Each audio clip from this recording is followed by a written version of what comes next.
তৃষিত লোক সকলে আস, পিব জীবন জল। যে চাহ আস, সকলে আস, পিব জীবন জল, পিব জীবন জল।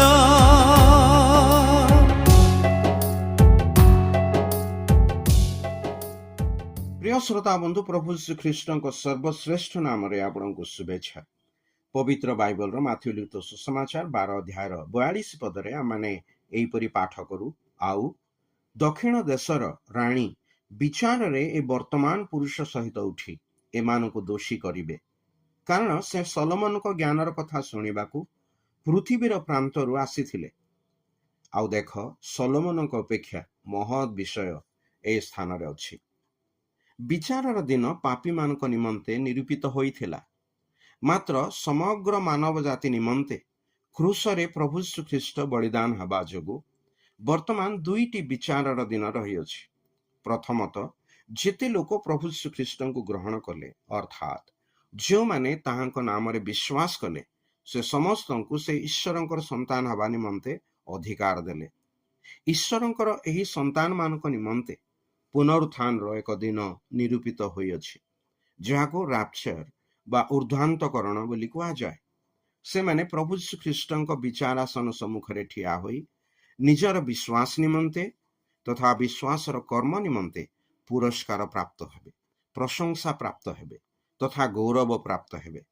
ଦ୍ୱିତୀୟତଃ, ଯେଉଁମାନେ ପ୍ରଭୁ ଶ୍ରୀଖ୍ରୀଷ୍ଟଙ୍କୁ ଗ୍ରହଣ କରନ୍ତି ନାହିଁ, ସେମାନେ ସମସ୍ତେ ଶେଷ ବିଚାର ନିମନ୍ତେ ନର୍କର ଦଣ୍ଡ ଭୋଗିବା ନିମନ୍ତେ ପୁନରୁତ୍ଥିତ ହେବେ। ପ୍ରଭୁ ଶ୍ରୀଖ୍ରୀଷ୍ଟ କହନ୍ତି, ବିଚାରର ଦିନରେ ନିନିବିର ଲୋକମାନେ ଓ ଦକ୍ଷିଣ ଦେଶର ରାଣୀ ଉଠି ଏମାନଙ୍କୁ ଦୋଷୀ କରିବେ।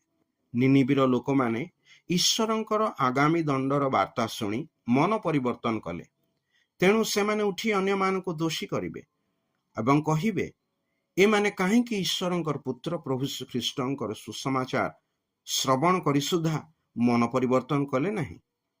ଦକ୍ଷିଣ ଦେଶର ରାଣୀ ରାଜା ସଲୋମନଙ୍କର ଜ୍ଞାନର କଥା ଶୁଣିବା ନିମନ୍ତେ ଆସି ଈଶ୍ୱରଙ୍କର ଗୌରବ କରିବାକୁ ଲାଗିଲେ।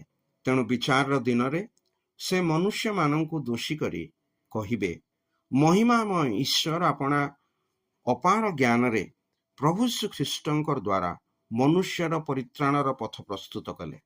ତାହାଙ୍କଠାରେ କାହିଁକି ଏମାନେ ବିଶ୍ୱାସ କଲେ ନାହିଁ? ମାତ୍ର ଯେଉଁମାନେ ପରିତ୍ରାଣ ପ୍ରାପ୍ତ, ସେମାନଙ୍କୁ ସେମାନେ କୌଣସି ପ୍ରକାରେ ଦୋଷୀ କରିବେ ନାହିଁ।